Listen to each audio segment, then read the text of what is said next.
Hello everyone, I'm Aylin. Just like every Thursday, we are here again this week with a new topic, which is most common design mistakes in fire detection system.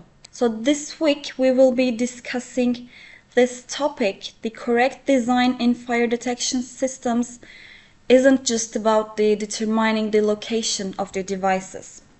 Also room characteristics, fire risks, ceiling structure, air movements, and system capacity, also cabling infrastructure, and the fire scenarios to be implemented must all be considered together. So a small mistake during the design phase can lead to delayed detection and false alarms also on protected areas, or the system failing to perform its intended functions during a fire. Therefore, it is crucial that the system is designed to comply with relevant standards and be applicable in the field, also meet operational needs.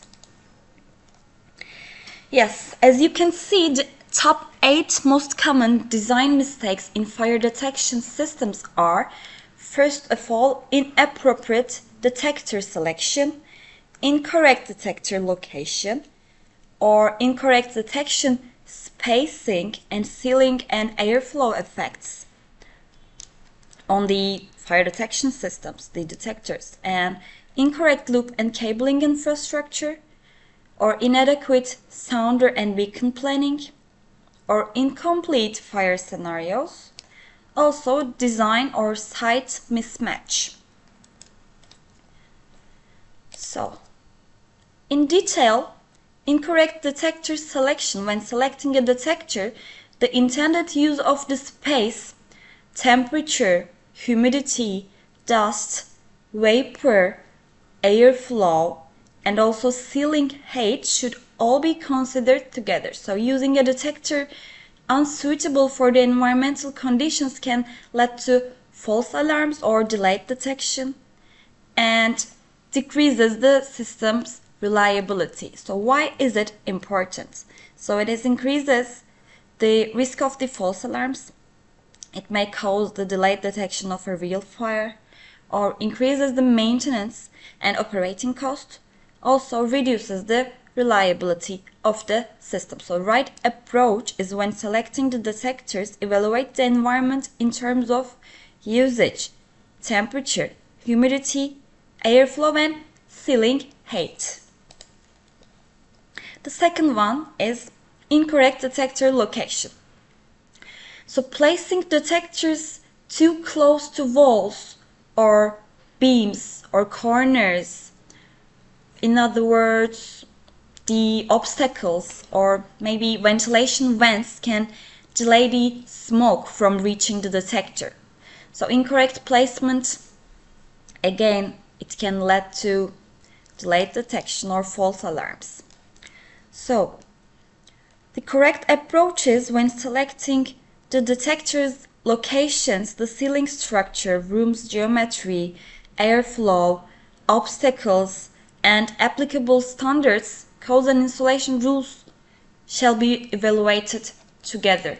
Yes, the third one is incorrect detection spacing. So as you know, the standard says that leaving the distance between detectors too long or miscalculating the distance based on the geometry of the area can cause some areas to be outside the detection range. So here is the detection range, and when we place the two detectors far from each other, we can miss some areas. So this again can lead to delayed fire detection. So the performance decreases.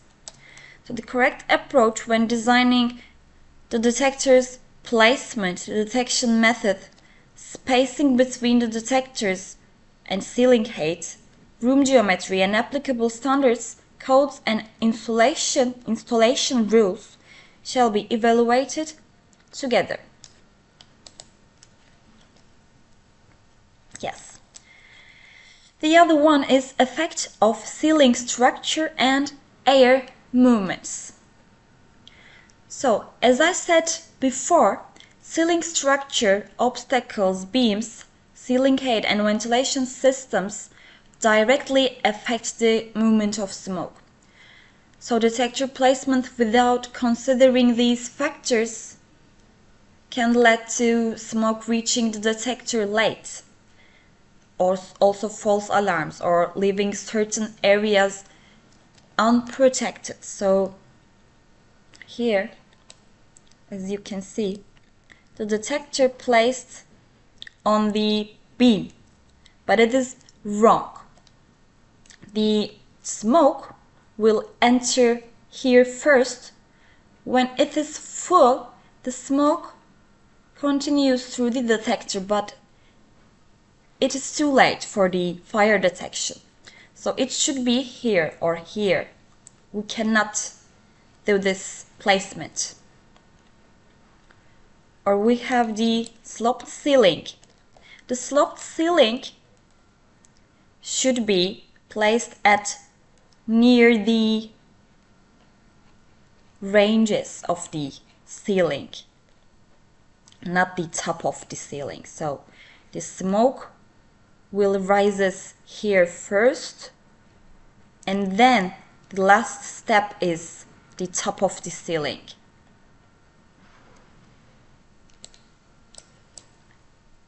So here there is an airflow, so the airflow affects the smoke density, and we have the turbulent airflow. It may cause a false alarm, maybe. So this is the correct installation. At least 1 meter away from the ventilation ducts, and not on an obstacle.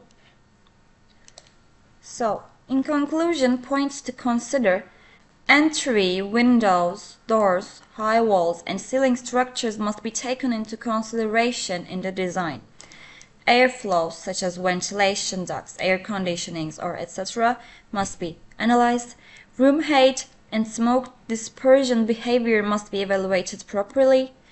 And also detector placement should comply with the requirements of the manufacturer's instructions and the EN 5414 standards. The other important point is faulty loop and cable structure, substructure. So failure to return the loop line to the panel, incorrect branching, or the use of unsuitable cabling can lead to communication faults, or maybe voltage drops and the disabling of a certain devices. Therefore, the loop topology, cable type, cross-section, and line length must be designed to suit the system capacity. So the environment where the panel is installed must be easily accessible, otherwise communication and device recording may be interrupted. So the system cannot be fully monitored and the last devices may not be detected. Or incorrect topology, the system has been wired branch topology, star topology. So addressing in the systems becomes difficult. Or insufficient cable length and excessive length. So cable is either too short or too long. Signal attenuation increases and communication faults occur. Or in another example, faulty additional devices and unsupervised connections. So incompatible additional devices, incorrect or unprotected connections may interrupt communication sensitivity. Yes, let's look at the correct environment use. So after the environment requirements are met, installation can start and panels can be wired. So like a loop, like a single loop. And we have recommendations for cable structure. So select the correct cable and cable type, also using fire resistant or screen twisted pair cables. And junction boxes, so using boxes suitable for installation and connection is increases the reliability and applicability. And offline device is also should be used. So attention, cable must be fire resistant and suitable for use in fire detection systems, and minimum distance shall be at least 30 centimeters. So we should keep the cables away from sources of strong electromagnetic interferences to protect EMC. And all installations must be carried out in accordance with the manufacturer's instructions and applicable standards, the EN54 standards. Yes, the other one is insufficient sounder and beacon planning. So, insufficient number of sounders and beacons, incorrect placement or selection of types unsuitable for the local conditions can result in the alarm not being heard or seen in some areas. Therefore, the sound level, visibility, distance, and coverage area of the devices should be accurately calculated during the project phase, or we cannot evacuate the building, the area, as much as needed. So we cannot use insufficient devices, or we shouldn't use the wrong locations. Also, wrong type selection is another mistake. And wrong coverage calculation. So if the coverage, the decibel, or visibility distance is incorrectly calculated, the audible and visual warnings may not meet the standards. So key points to consider is minimum ambient sound level shall be 15 decibels below the selected alarm. And strobe visibility, the beacon visibility distance shall be determined according to the applicable standards. And device locations shall be analyzed and warning coverage verified under design. So walls, ceilings, and obstacles should be considered. And sound level and coverage area calculations shall be shown on the project. So let's look at the correct planning. So sufficient number of devices should be used in large areas and adequate number of the sounders and beacons shall be used. And devices shall be installed in clear and unobstructed locations. Also, we should select the appropriate type using sounders and beacons suitable for the ambient noise level. It should be audible and visual.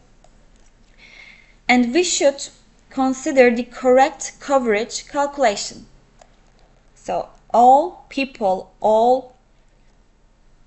everyone see and hear the alarms.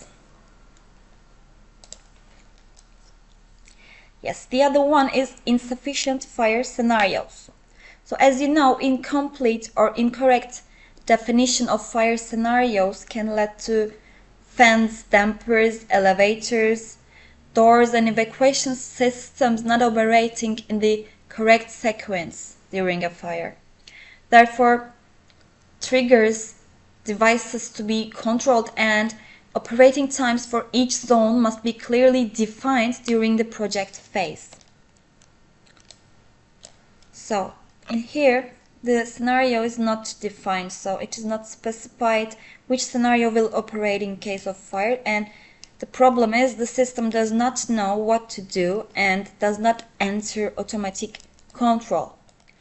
Or we have maybe incorrect scenario, only the detector alarm is defined, other control outputs are not defined. So only alarm is activated and fan, damper, elevator, and alarm systems do not operate. Or maybe we have the incorrect zone initiator selection. So wrong zone or initiator has been assigned to the fire area. So the problem is the wrong scenario operates, resulting in loss of control in the correct area. Or maybe we have the timing errors. So device sequence or delay times are not defined correctly. So the fan starts operating at 0 seconds, damper is 60 seconds, elevator is 90 seconds, and alarm is 180 seconds. So devices may operate late. So the alarm should be came first, and then the others should be operated. So delay times are important. And special conditions. So night mode, maintenance mode, manual conditions, or power failure scenarios are maybe not defined. So under unanticipated conditions, the system may not behave correctly. So we should create correct fire alarm scenario. The detector, also the scenario selection, which is scenario A or scenario B, and we should use the other systems in a correct manner. The controller operates all systems according to the scenario, and safety and evacuation must be considered correctly. Again, the smoke control systems and evacuation. And also special conditions, we have night mode, maintenance mode, power failure, or manual override. So these should be defined also. Yes, the last one is project and site incompatibility. So if the device locations, cable routes, and number of devices specified in the project do not match the field implementation, and unprotected areas and system failures may occur. Therefore, all changes made in the field must be incorporated into the project, and an updated as-built project must be prepared after implementation. So here the different device locations. So the device location on site differs from the project plan. So like an incorrect use, and cable routing does not match the project requirements, or we have missing or extra devices, or room layout changed, project not updated. Maybe we should update the project if there is a change. So changes to the site were not reflected in the project. This is again with default, and the correct approach is survey and check to compare the project with the site.